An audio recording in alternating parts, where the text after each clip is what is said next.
जय वत्सल भगवान की जय। अगर एक बच्चा हो गया गृहस्थ धर्म को छोड़कर संन्यास ले लूंगा, जंगल में चला जाऊंगा। मनु महाराज ने कहा बिटिया इनका विवाह हुआ नहीं और सन्यासी बनने की बात पहले कर रहे हैं। तो देवी देवहूति ने कहा पिताजी मुझे भोगी पति नहीं चाहिए, क्योंकि संसार में जो पति भोगी होते हैं अंत में वे नरक में जाते हैं और उनके पैर को पकड़ करके पति के पीछे पीछे स्त्रियां भी नरक में चली जाती हैं। तो मुझे तो योगी पति चाहिए जो भगवान से योग कर ले, प्रभु से मिलन कर ले और उस भगवान से मिलन करके जब मेरा पति भगवान से मिलने पहुंचेगा तो उसके पीछे पीछे पैर को पकड़ के तो मेरा भी उद्धार, मेरा भी कल्याण हो जाए। मनु महाराज अपने घर चले गए। करदम जी महाराज तपस्या करने लगे और 10,000 वर्ष तक तपस्या किया। 10,000 वर्षों के बाद जब आंख खुली समाधि से तो देखते हैं कि बूढ़ी स्त्री उनके पास टहल रही है जो वृद्ध हो चुकी है। पूछा हे भामिनी कौन हो, परिचय क्या है आपका? उस स्त्री ने सबसे पहले प्रणाम किया। पति को नित्य प्रणाम करना चाहिए। कहते हैं शनिचर गड़बड़ है तो रोज सुबह 4 बजे उठेंगे शनिवार को, ठंडी ठंडे जल से नहा धो के पहुंच जाएंगे पीपल के पेड़ की पूजा करने। पीपल का जितना सम्मान होता है उसका आधा भी सम्मान यदि पति बेचारों का हो जाए तो सारा शरीर सही हो जाए। जिनका जिनका शनि गड़बड़ हो उपाय बता दे रहा हूं। पति के पैरों में शनि होता है, सबके पैरों में शनि होता है। अभी मत बता देना पतिदेव हमारे भी पैर में शनि है। देखिए सन्यासी लोग बहुत तेज दौड़ चलते हैं, बहुत ज्यादा चलते हैं। लोग कहते हैं इनके पैर में शनिचर है। तो ज्योतिष के अनुसार प्रत्येक व्यक्ति का जो पैर है उसमें शनि का वास होता है। और जिनको पंडित जी बता दें शनि गड़बड़ है उन्हें अपने माता पिता का पैर दबाना चाहिए। स्त्रियां हैं तो पति का पैर दबाएं, सासू मैया का पैर दबाएं, गला नहीं पैर।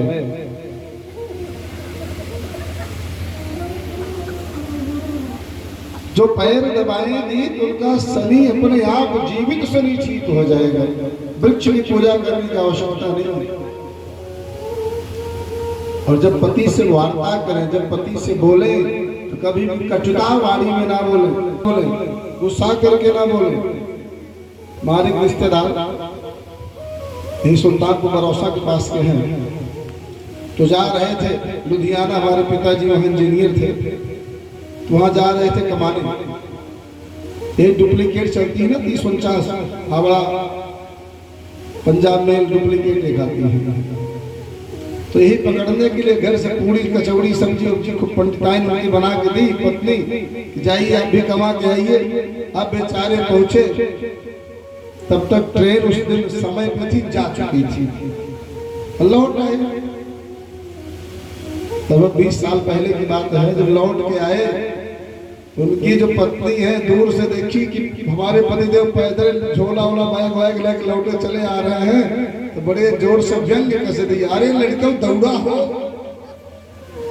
बाबू तोहरे कमाई खाए का लाइट घट्टा नहीं आई है। बेचारे को ऐसा सूल लगा, उसके बाद आज तक कमाने नहीं गए। बोले पान की दुकान खोल लो चले गए, कमाने नहीं जाऊंगा। तो जब भी बोले तो मीठा बोले, जब भी बोले विशेष करके पति बेचारों से तो मीठा बोले। सब बेचारे हैं। अगर पत्नी का मूड सही हुआ डॉक्टर साहब तो सुबह सुबह चाय मिल जाएगी, नहीं तो झगड़ा करके चाय ले नहीं सकते।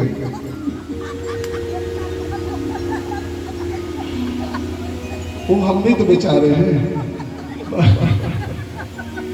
सबके दुख के टच कर दिया आपने।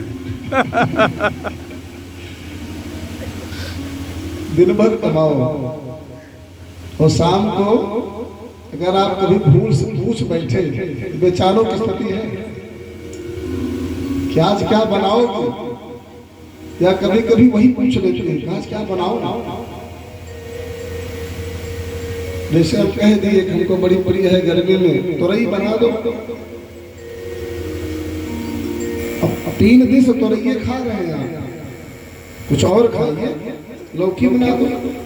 लौकी तो ठंडी होती है, आपके गले को नुकसान करती है।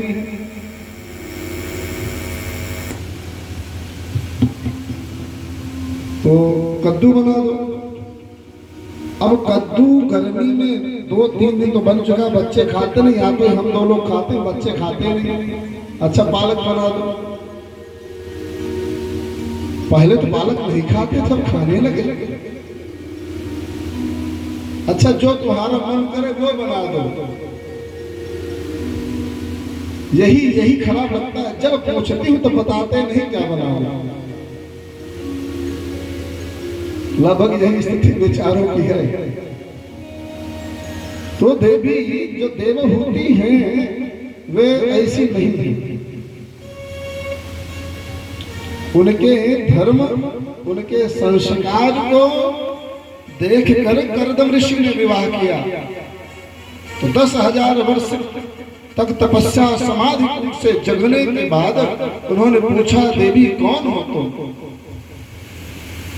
तो उन्होंने हाथ जोड़ करके सबसे पहले प्रणाम किया और प्रणाम करके उत्तर दिया, यदि आपको याद हो तो आपका विवाह हुआ था, मनु महाराज ने अपनी पुत्री का विवाह आपसे किया था। हे प्राणेश्वर, मैं वही आपकी पत्नी नाम देवहूति है। अरे तुम तो वृद्ध हो गई, अपने पिता के घर नहीं गई? देवहूति मैया ने कहा, जिनका पति तपस्या में रत हो, पत्नी धर्म पत्नी होती है। धर्म करने के लिए, धर्म का आचरण, धर्मानुशासन स्थापित करने के लिए स्त्रियों की आवश्यकता है।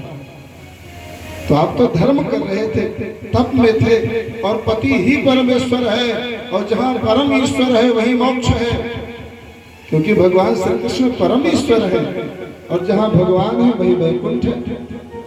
तो स्त्रियों का पति जहाँ हो वही उनका वैकुंठ है। तो मैं इस वैकुंठ को त्याग करके पिता के घर कैसे जा सकती हूँ? क्या चाहिए? पति पूछ बैठे। तो धीरे से मुस्कुरा के बोल पड़ी, जिसका पति ही पत्नी पर प्रसन्न हो, उसे और क्या चाहिए? सब तो मिल गया कि पति पत्नी पर प्रसन्न है, और कुछ नहीं चाहिए। लेकिन मन के अभिलाषा को जान लिया कि उनको संतान चाहिए। एक दिव्य सरोवर का निर्माण किया, औषधि से युक्त उसमें देवी देवहूति स्नान करके जब निकली, विवाह के समय जैसी युवती थी ऐसी युवती बन गई।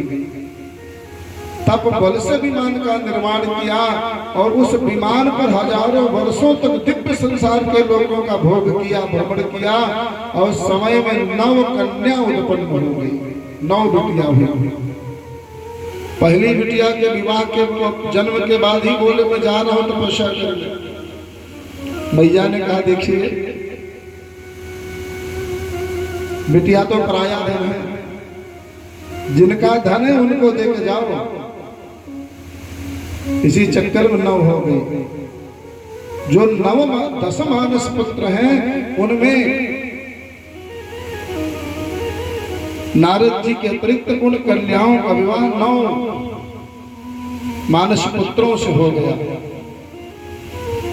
और सुंदर संतान कैसे मिलेगी जानते हैं? सुंदर पात्रता विकसित करने पड़ेगी। राम कृष्ण आज भी पैदा होने के लिए लालायित है, बस उस उत्तम कोट की माताएं ही नहीं प्राप्त हो रही हैं। देवहूति और करदम जी महाराज ने मिल करके भगवान नारायण को प्रसन्न करने के लिए 5000 वर्षों तक तपस्या की।